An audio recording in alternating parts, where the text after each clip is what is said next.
حدیث نمبر 52۔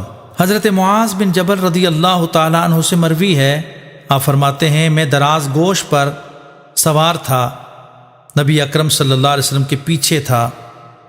آپ نے فرمایا اے معاذ، کیا تم جانتے ہو اللہ تعالیٰ کا بندوں پر کیا حق ہے اور بندوں کا اللہ تعالیٰ پر کیا حق ہے؟ فرماتے میں نے عرض کیا اللہ تعالیٰ اور اس کا رسول عز و جل و صلی اللہ علیہ وسلم بہتر جانتے ہیں۔ نبی اکرم صلی اللہ علیہ وسلم نے فرمایا اللہ تعالیٰ کا بندوں پر یہ حق ہے کہ وہ اللہ تعالیٰ کی عبادت کریں اور اس کے ساتھ کسی کو شریک نہ ٹھہرائیں، اور بندوں کا اللہ تعالیٰ پر حق یہ ہے کہ وہ اس شخص کو عذاب نہ دے جو اس کے ساتھ شریک نہ ٹھہراتا ہو۔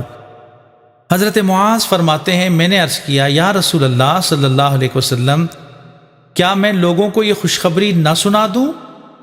آپ نے فرمایا ان کو خوشخبری نہ دو، وہ اسی پر بھروسہ کر لیں گے، یعنی عمل نہیں کریں گے۔